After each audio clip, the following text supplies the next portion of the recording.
여러분 안녕하세요. 아니 여기가 지금 광장 기도회 플러스 학교잖아요. 제가 지금 목사님 설교 들으면서 기도회로 마음이 엄청 뜨거워졌는데 제가 맡은 파트는 학교예요. 그래서 여러분이 어쩔 수 없이 공부를 해야 되는 좀 슬픈 일이 있습니다. 제 걱정은 이 믿음이 막 지금 충만해가지고 엄청 은혜 받은 걸 제가 확 엎을까봐 좀 약간 걱정이 되는데, 어쨌든 여러분 저랑 같이 한번, 제가 부탁받은 주제가 인권이기 때문에 그 인권에 대해서 정확하게 아시고 또 기도 제목을 제가 나눈다 이렇게 생각하시면 좋을 것 같습니다. 아까 박 목사님이 앞에서 보면 여러분 너무 사랑스럽다고 그렇게 하셨는데 저도 사실 똑같은 마음이 들었어요. 그래서 아까 기도할 때 제가 하나님께 기도했어요. 여기 계신 분들 하나님 한 사람 한 사람 이름으로 다 기억해 주시고 여러분들의 삶 가운데 하나님의 특별한 은혜가 있으시기를 제가 기도했고요. 또 하나는 이 기도의 자리가 너무 좋아요. 왜냐하면 저기 여의도에 국회의사당이 있지 않습니까? 지금 저 국회의사당에서 날이면 날마다 끊임없이 악법이 나오거든요.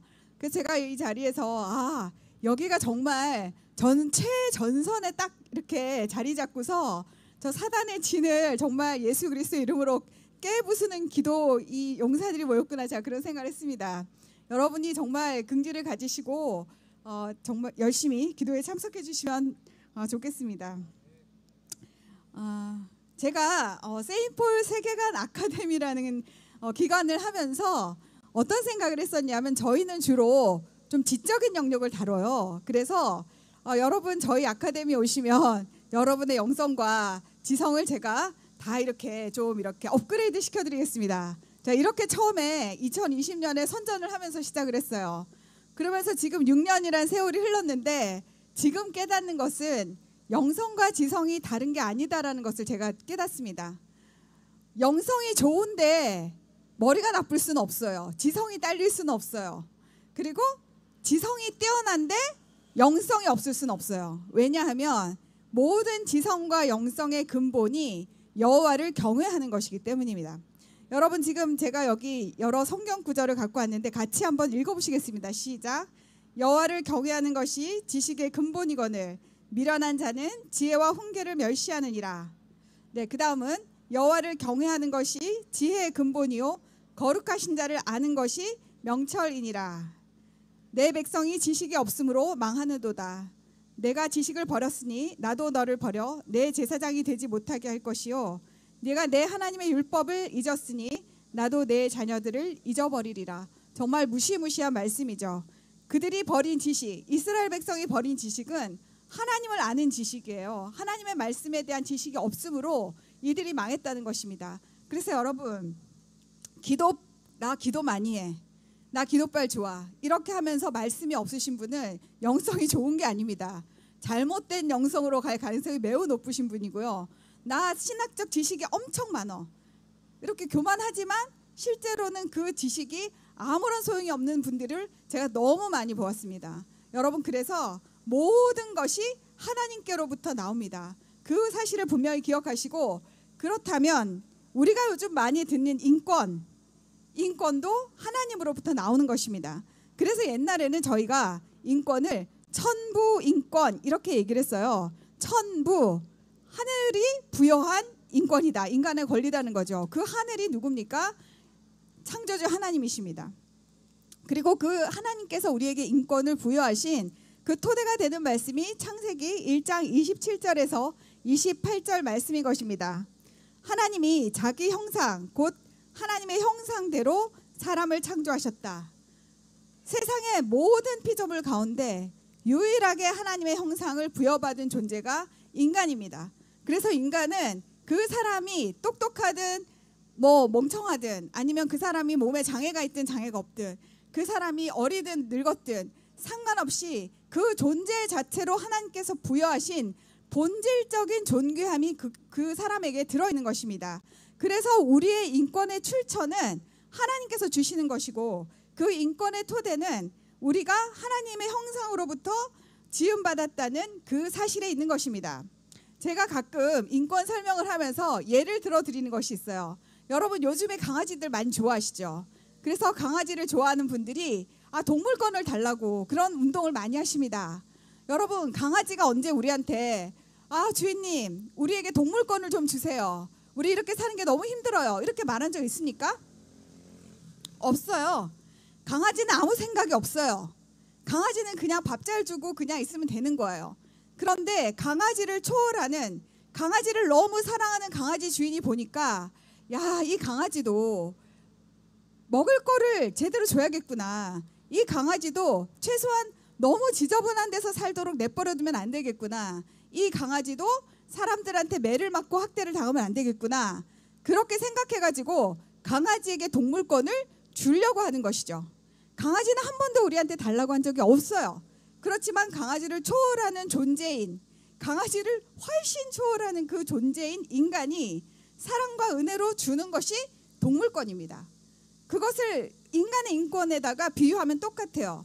우리는 인권을 달라고 할 자격도 없고 우리가 인권을 달라고 한 적도 없습니다.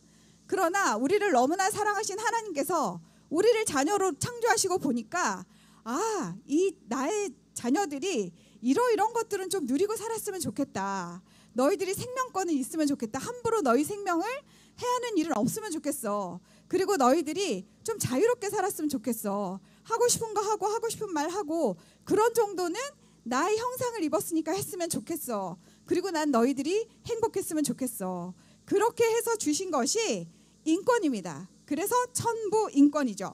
그러면 하나님이 주신 거는 인권이지만 하나님이 준 적도 없는 거는 인권이 아닌 것입니다. 그렇죠? 하나님이 주지도 않은 권리가 어떻게 우리에게 올 수 있습니까? 그것은 정말 말도 안 되는 얘기입니다. 그런데 문제는 하나님이 우리에게 권리를 주셨을 때는 반드시 그에 따른 책임도 우리에게 물으시겠다는 것입니다. 그것이 코람 데오의 삶이죠. 하나님 앞에서 우리가 주님이 주신 그 귀한 권리, 하나님이 우리를 존귀하게 여기셔가지고 주신 것들을 어떻게 잘 사용하고 그것을 통해서 하나님을 사랑하고 이웃을 복되게 하는지, 그것은 하나님이 나중에 주님의 심판대에서 심판하실 것입니다. 이 세상에는 대표적인 천부 인권을 나타낸 선언문들이 있어요. 제가 오늘 3가지를 소개해 드리는데 이 3가지 모두 다 아주 큰 사건들 뒤에 생겨난 문서들입니다. 첫 번째가 1776년에 미국의 독립선언문이 있었습니다. 여러분, 미국이 처음부터 자유민주주의 독립국가가 아니었었죠. 1700년대, 그러니까 그 전에도 1600년대 메이플라워를 타고 여러분 하나님 믿겠다는 그 일념으로 미국 사람들이 대서양을 건넜지 않습니까? 그 대서양을 건너면서 엄청나게 많은 사람들이 죽었어요. 배 안에서 죽고 몇 명 남아가지고 정말 아무것도 없는 황량한 땅에 딱 내려가지고 교회 짓고 학교 짓고 그렇게 만든 나라가 미국입니다. 그런데 이 미국을 영국이 식민지로 하고 있었어요. 그래서 영국의 왕이 미국 사람들을 좌지우지하는 거예요. 근데 그것에 대한 반발로 미국의 주들이 모여서 독립전쟁을 했습니다. 왕한테 선전포고를 하는 것이죠. 그게 바로 미국의 독립선언문입니다. 왕 당신이 아무리 높다 한들 우리를 당신 마음대로 할 수 없습니다. 그러면서 하는 것이 이것이죠. 우리는 다음의 진리를 자명한 것으로 여긴다. 모든 인간은 평등하게 창조되었으며 창조주로부터 생명, 자유, 그리고 행복을 추구할 수 없는, 양도할 수 없는 권리를 부여받았다. 이러한 권리를 보호하기 위해 정부가 조직되며 정부의 정당한 권력은 국민의 동의에서 비롯된다. 이 미국의 독립선언문은 모든 자유민주주의 국가의 토대입니다. 우리가 창조주 하나님으로부터 존엄하게 지음을 받았고 왕 당신이 무엇이간데 하나님이 우리한테 주신 생명과 자유와 행복 추구권을 함부로 하느냐는 것이죠.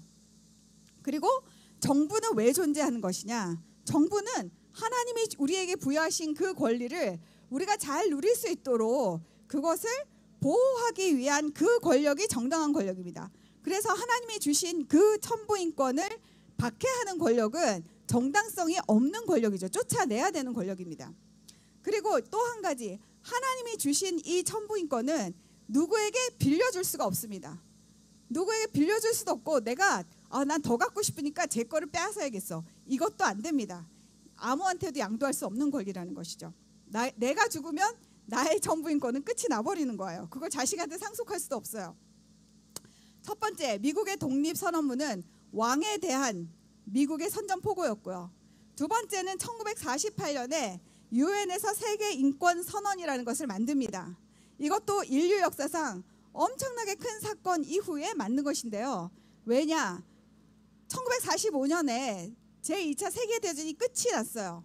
그 끝이 난 다음에 그동안 어떤 일이 있었나 뚜껑을 딱 열어본 거죠. 열어봤더니 독일의 나치가 유태인 600만 명을 가스실로 보낸 겁니다.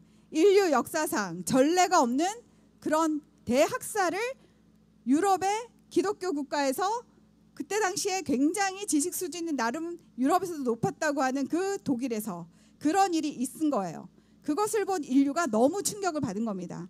그래서 다시는 이런 일들이 일어나서는 안 되겠다라고 생각해서 다 같이 합의한 문건이 1948년의 세계인권선언입니다. 거기서도 인권의 토대는 이거예요. 모든 인간은 태어날 때부터 자유롭고 그 존엄과 권리에 있어서 동등하다. 인간은 천부적으로 이성과 양심을 부여받았으며 서로 형제의 정신으로 행동해야 된다. 그러니까 하나님께서 모든 사람을 동등하게 그리고 존엄하게 지으셨다는 그것으로부터 세계인권선언도 출발을 하는 것입니다. 마지막으로 대한민국 헌법이에요. 여러분, 대한민국은 정말 특별한 나라입니다. 이 한반도, 남북한 다 해서 한반도에 역사가 우리가 맨날 5,000년이라고 자랑하잖아요. 그 5,000년 역사 가운데 우리 같은 사람들, 필부필녀가 사람 대접받고 인간으로 존재했던 적은 대한민국 80년 역사밖에 없습니다. 그 전에는 왕의 노예였죠. 다 왕의 노예든지 아니면 뭐 양반, 상노 뭐 꼭 불러가지고 전부 다 우리는 인간은 하나님 앞에 존귀하고 인간은 평등하다는 생각을 가져본 일이 없는 민족이에요. 그런데 이런 민족이 어디서 하늘에서 뚝 떨어져 온 것처럼 너무나 훌륭한 헌법을 갖게 되었습니다. 하나님께서 이승만 대통령을 미국에서 공부를 시키셔가지고 그 미국으로부터 하나님이 원하시는 국가의 시스템이 어떠해야 하나, 그것이 자유민주주의 국가인데 그 자유민주주의 국가의 토대는 천부인권이구나, 이런 걸 우리가 배운 겁니다. 그래서 우리 국민들 대부분 글자도 잘 모르고 자유민주주의가 뭔지도 모르고 그냥 그때 당시 공산주의 사회주의가 땅 나눠주고 돈 나눠주면 좋은 줄 알고 그랬던 사람들에게 억지로 만들어서 그냥 갖다 끼워놓은 것이 대한민국 헌법이고 대한민국의 정치 시스템이에요. 우리가 원해서 얻은 거 아닙니다. 일방적인 하나님의 은혜로 하나님께서 우리에게 그냥 주신, 부여하신 그런 헌법이란 말입니다. 그 헌법의 10조가 이렇게 되어 있습니다. 모든 국민은 인간으로서의 존엄과 가치를 가지며 행복을 추구할 권리를 가진다.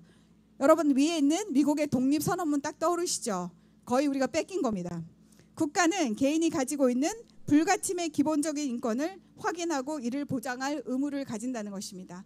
그래서 제가 말씀드렸듯이 이 역할을 못하는 국가는 국가로서의 자격이 없는 겁니다. 그런데 요즘에 우리 사회가 새로운 인권을 이야기하고 있습니다. 하나님이 주시지 않은 인권은 인권이 아니라고, 세계인권선언도 얘기하고 우리나라 헌법도 얘기하고 자유민주주의의 기본 문건인 미국의 독립선언도 그렇게 얘기하고 있는데 21세기 지금 전 세계는 포스트 모더니즘의 시대가 되어서 각자 자기 소견에 옳은 대로 살아가고 있거든요. 그러니까 내 생각에 이게 인권이다 생각하면 그게 인권이 되는 그런 시대에 우리가 살고 있는 것입니다. 그 중에 오늘 몇 가지만 제가 한 3가지만 이야기하고 끝을 내려고 합니다. 대표적인 인간이 스스로에게 마치 개가 개한테 그냥 준 거예요. 야, 셰퍼드야, 오늘부터 뭐죠? 뭐 푸들 너는 이런 거 해도 돼. 뭐 이런 수준이에요, 완전히. 그래서 그런 인보 인권, 인간이 인간에게 주는 권리 중에 하나가 여성의 임신 중단권입니다. 여러분, 이거는 낙태권이죠. 낙태를 할 수 있는 권리. 그래서 엄마가 자기 뱃속에 있는 아이를 자기 마음대로 죽여도 되도록 그렇게 좀 해달라. 임신 중단권은 여성의 기본권이다, 이렇게 주장하는 거예요. 하나님은 이런 권리를 우리에게 주신 적이 없습니다. 최근에 더불어민주당에서 남인순 의원을 비롯한 여러 의원들께서 모자보건법 일부 개정안을 냈습니다. 지금 저 여의도 국회의사당에서 매일매일 쏟아져 나오는 법들, 정말 막는 청원을 하는 것도 버거울 만큼 정말 부지런하죠. 그런 법들이 나오는데 그중에 가장 악독한 법이라고 생각되는 것이 현재는 이 낙태를 합법화시키는 겁니다. 우리나라는 2019년에 우리나라가 형법에 낙태를 하면 벌을 받는다 이런 조항이 있었어요. 그러니까 낙태를 하면 경찰한테 끌려가가지고 감옥에 가는 그런 법이 있었단 말입니다. 근데 그게 너무 심하다. 지금 21세기에 그렇게까지 하는 건 좀 그렇지 않아? 그리고 그렇게 낙태 시술한 의사를 막 감옥 보내는 건 좀 그렇지 않아? 그래서 형법에 있는 그 낙태죄 조항을 없애버렸습니다. 그러면서 헌법재판소가 이제 낙태죄가 형법은 없어졌지만 그래도 이 이슈에 대해서 국회가 국민적인 논의를 거쳐가지고 그 좀 기준을 정해라 이렇게 했는데 그 이후로 지금 서로 아무것도 안 하고 지금 시간이 거의 6년 가까이 흘러버렸죠. 그리고 지금 최근에 나온 법이 더불어민주당에서 낸 법인데 모자보건법 14조를 없애자 하는 것입니다. 우리나라가 낙태죄가 형법에 있는 범죄였을 때에도 모자보건법이 있었어요. 그래서 아주 정말 극단적인 상황이 있죠. 그런 상황에는 낙태를 허용을 해줬습니다. 유전적 질환이 있다거나 강간으로 임신했다거나 뭐 근친상간으로 임신했다거나 하여튼 어떻게 그리고 엄마가 생명이 위험하다거나 이런 것들은 인정을 해주었습니다. 그런데 이제 그 법까지 없애고 만사까지 임신 주수에 상관없이 여자가 원하면 그냥 아이를 죽일 수 있도록 해달라는 것이죠. 그리고 인공 임신 중절 수술이라는 말을 쓰지 말자고 합니다. 왜냐? 이제는 꼭 수술로만 낙태를 시키냐? 그런 시절은 지나갔다는 것이죠. 알약 하나 먹으면 그냥 애를 죽일 수 있는 그런 것들이 나왔다는 것입니다. 그리고 또한 배우자가 동의를 해야 된다 이런 게 있었어요. 여러분 아이를 여자 혼자 갖습니까? 아니죠. 남편과 아내 뭐 또 커플이 아이를 함께 가지는 거 아닙니까? 그런데 낙태할 때는 이 아이에 대한 아버지의 권리는 일단 하나도 없는 것이죠. 그래서 배우자가 없어도 동의가 하지 않아도 그냥 내 마음대로 내가 하고 싶으면 약을 먹든 수술을 하든 알아서 그냥 언제든 낙태를 하게 해달라는 것이죠. 그리고 그 낙태를 국민이 내는 세금으로 보조를 해달라는 것입니다. 자기들이 실수해가지고 애를 만들어 놓고서 그 아이를 죽이는데 지금 저출산에 국가 재정을 출생률을 늘리는 데 써도 뭐할 판국에 그 아이를 죽이는데 국민건강보험을 해달라는 것입니다.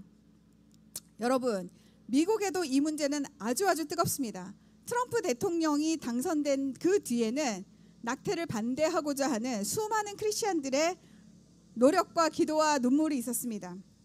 그런데 그래서 상당 부분 법이 좀 이렇게 뒤집어지고 이런 역사가 있었어요. 근데 최근에 미국에서 FDA에서 미페프리스톤이라는 먹는 약태약을 승인해 줬어요. 2020년대 초반에. 근데 그것이 의사 선생님들이 보기에 너무너무 위험한 거예요. 규제가 너무 허술해요. 그래가지고 이러면 안 됩니다 하고 의사 선생님들 연합회에서 FDA 식품안정청 같은 거 승인해주는 그 기관에다가 이제 소송을 제기했는데 법원에서 뭐라고 했냐? 야 의사들 낙태가 니네 문제니? 여자들이 소송을 제기하면 몰라도 의사 니들이 뭐 자격도 없는 애들이 소송을 제기해. 그리고 그냥 아웃을 시켜버렸어요. 그리고 지금 온라인으로 낙태약을 오더해서 받을 수 있습니다. 쿠팡에서 신청하면은 낙태약이 집으로 와요. 그런 시스템이 지금 미국에서 돌아가고 있단 말입니다. 그리고 그 낙태약 판매처 중에 아주 중요한 그 소스라 그러죠. 그 판매자가 사탄교예요.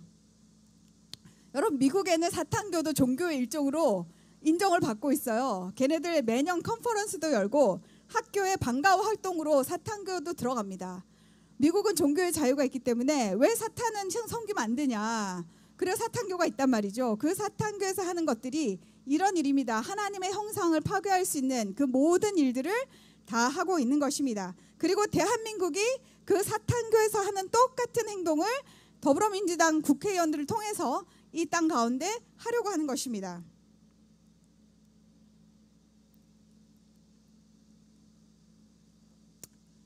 두 번째는 성별 및 성적 자기결정권이죠. 여러분 트랜스젠더 이런 말 많이 들어보셨죠? 이제는 더 이상 낯선 말이 아닙니다. 그리고 동성결혼 곧 우리나라에 지금 합법화 되게 생겼습니다. 성별 자기결정권, 내 성별 정체성은 내가 남자든 여자든 그 밖에 무엇이든 내가 결정하겠다라는 것이 서구 사회의 젠더 이데올로기를 우리나라를 휩쓸었습니다. 그 결과 서구 사회는 지금 한 20, 30년 지나니까 정신을 차리고 있어요.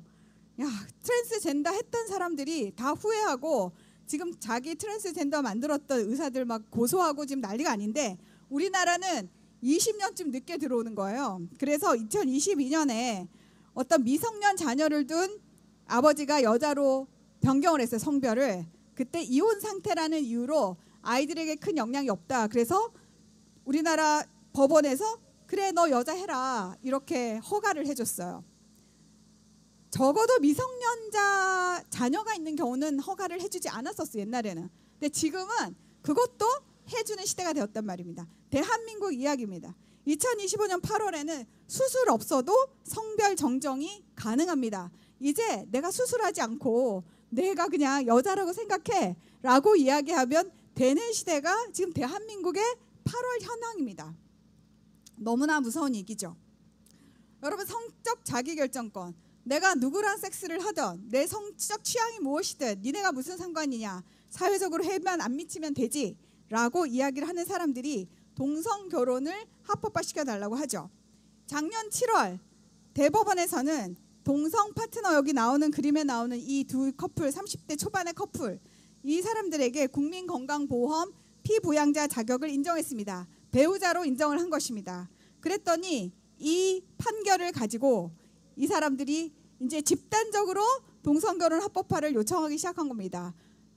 서울 경기권에 있는 여러 법원에 11쌍의 동성 커플들이 혼인신고서를 받아달라는 구청에다 이제 넣었죠. 구청에서는 아직 우리나라는 그런 상황이 아니니까 안 돼 하고 이제 안 받아준 거예요. 그래서 옳다구나 이러고 이 사람들이 다 법원에다가 이제 소송을 걸었습니다. 그리고 서울 북부법원에서 먼저 이건 아니야, 안 돼, 아직 우리나라 민법도 있고 헌법도 있기 때문에 안 돼 하고 이제 반려를 했어요. 기각하고 각하고 다 했습니다.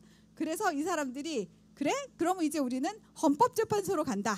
이래서 지금 8쌍이 헌법재판소에 혼인을 남자와 여자로만 제한하게 한 이 대한민국의 법은 헌법에 어긋난다. 헌법에 혼인할 권리와 평등권에 어긋난다. 이래가지고 지금 소송을 걸고 있는 상태입니다.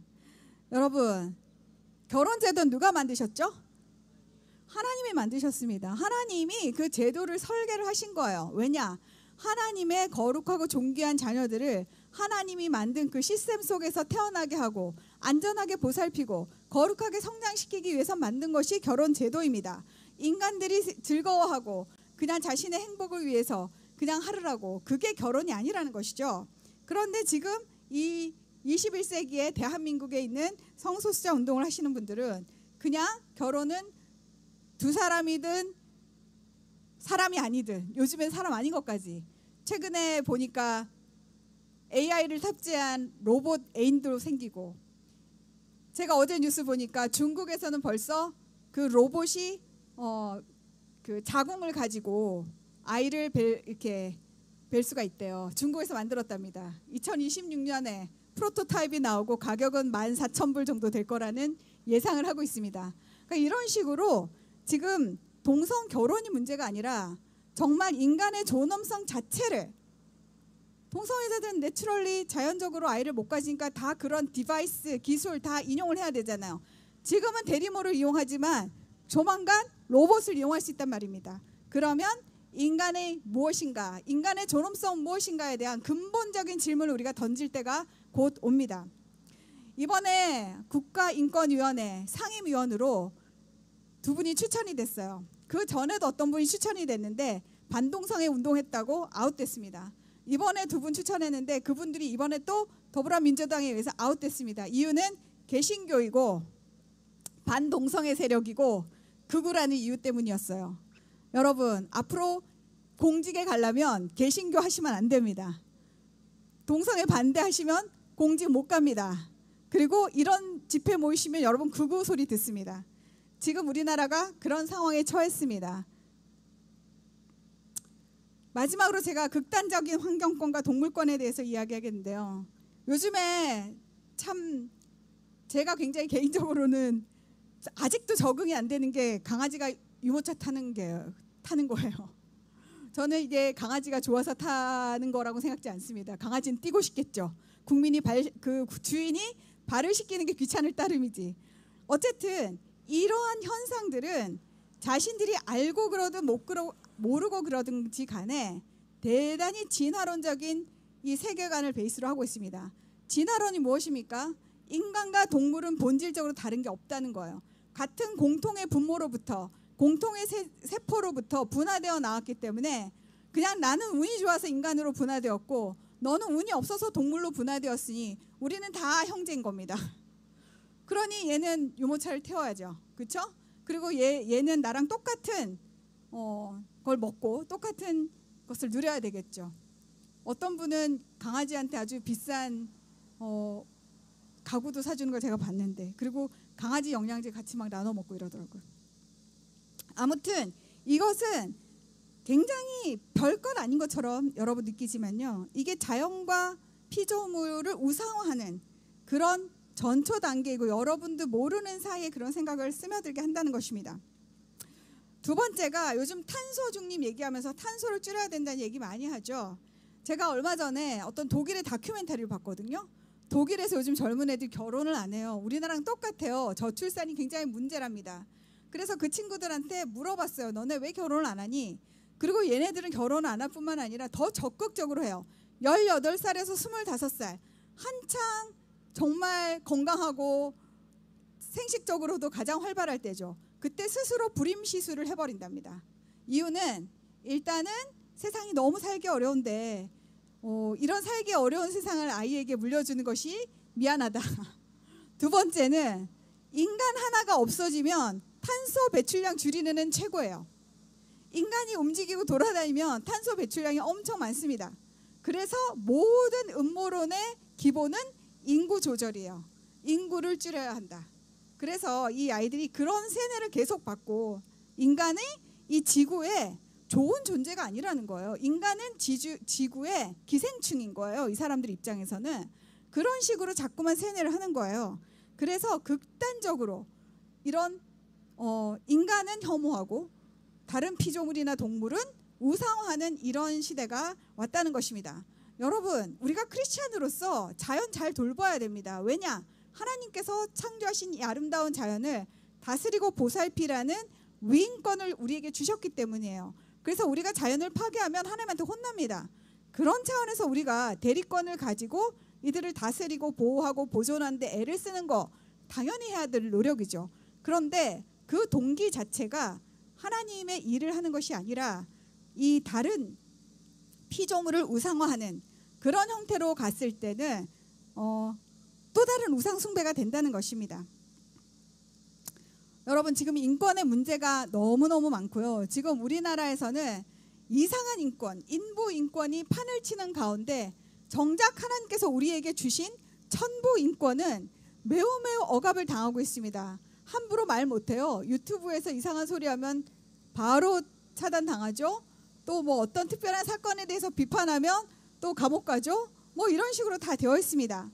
그래서 이런 시기에 우리가 딱 하나만 지킬 수 있다면 뭘 지켜야 할 것인가? 그걸 생각해 보면 종교의 자유를 지켜야 됩니다. 여러분, 예배할 수 있는 자유를 지켜야 됩니다. 저는 출애굽기를 읽으면 하나님께서 내 백성을 예배하게 만들기 위해서 내가 걔네들을 데리고 광야로 가겠다, 이렇게 모세가 바로에게 그렇게 얘기하거든요. 저는 처음에 그게 그냥 하는 말인 줄 알았어요. 하나님이 뭔가 바로에게 이유를 만들어 줘야 되는데 그 이유가 좀 그럴듯해야 되니까 바로한테 가가지고 야, 백성들이 좀 예배를 드려야 되니까 좀 풀어줘, 보내줘, 이런 말씀으로 제가 처음에 들었거든요. 근데 제가 나중에 성경을 보니까 이게 하나님의 진심이었더라고요. 하나님이 그냥 하신 말씀이 아니라 하나님이 선택한 그 백성에게 하나님이 가장 요구하시는 것은 내 백성은 나를 예배하라는 거예요. 그래서 우리가 이 예배할 수 있는 자유를 뺏기는 순간 그냥 대한민국 끝나는 겁니다. 여러분, 이 예배할 수 있는 자유 안에는 정말 많은 자유가 포함되어 있습니다. 예배할 수 있는 자유에는 우리의 영적인 자유가 있습니다. 죄로부터 자유하죠. 하나님을 예배하기 때문에. 또 우리는 양심의 자유, 표현의 자유, 내가 내 양심껏 하나님 믿고 내가 내 표현의 자유를 누리면서 유튜브에 성경 말씀 올리고 뭐 기도 제목 나도 할 수 있죠. 그리고 우리가 이렇게 모여가지고 예배 드리고 집회하고 결사의 자유도 이 안에 다 들어있는 것입니다. 우리가 집회 결사의 자유가 꼭 데모하기 위한 자유가 아니에요. 원래 집회 결사의 자유는 예배하러 이렇게 모이는 것을 방해하지 못하는 자유, 못하게 하기 위해서 생긴 것이 집회 결사의 자유입니다. 여러분, 우리가 돈이 왜 필요합니까? 사유재산, 내 마음대로 재산을 처분할 수 있는 권리가 왜 필요하겠습니까? 내가 하나님께 드리고 싶은데 국가가 너 주지 마, 이렇게 하면 안 되지 않습니까? 국가가 헌금 몇만 원 이상 하지 마, 이런 나라에 살고 싶습니까? 우리가 자유롭게 주님께 내 마음과 정성을 다해서 드리고 싶을 때 드리고 뭐 안 드리고 싶으면 안 드릴 수도 있죠. 그런 선택의 자유를 누려야 된다는 것입니다. 여러분, 학문의 자유도 신앙의 자유를 지킬 때 나오는 것입니다. 우리가 성경을 읽고 고민하면서 그것들을 학문에 어떻게 적용할까 이런 거 하죠. 예술의 자유도 마찬가지입니다. 지금 유럽이 먹고 사는 이유가 무엇입니까? 중세 때 그들의 조상들이 해놓은 그 기독교 문화 예술 때문에, 그 멋진 성당과 그 멋진 조각상들 때문에 먹고 살지 않습니까? 그러니까 이 모든 자유, 우리가 천대인이 향유할 수 있는 모든 자유는 사실은 종교의 자유, 예배할 수 있는 자유, 거기서부터 나오는 것입니다.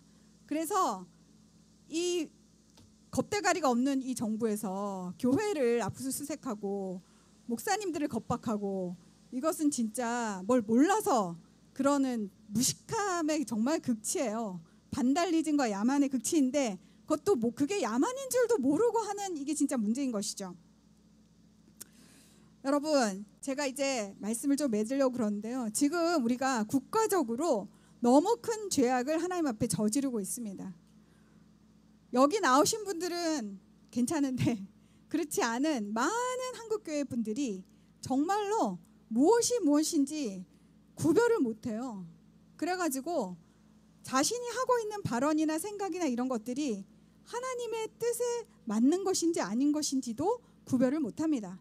제가 아까 영성과 지성은 다른 게 아니라고 말씀드린 게 바로 이 영역이에요. 성경 맨날 읽는데 어디 가서는 낙태 찬성하고 있습니다.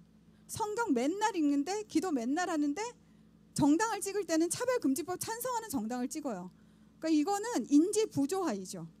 우리가 이런 것들을 극복하고 진짜 제대로 하나님을 알고 예배할 때 아까 목사님께서 말씀하신 것처럼 하나님께서 그의 권능으로 이 나라를 구해주실 줄 믿습니다. 제가 여러분들과 함께 나누고 싶은 기도 제목 이렇게 했는데요, 목사님 나오셔서 기도회 마무리하시고 인도하실 때 진짜 이 주제를 가지고 함께 기도하셨으면 좋겠습니다. 감사합니다.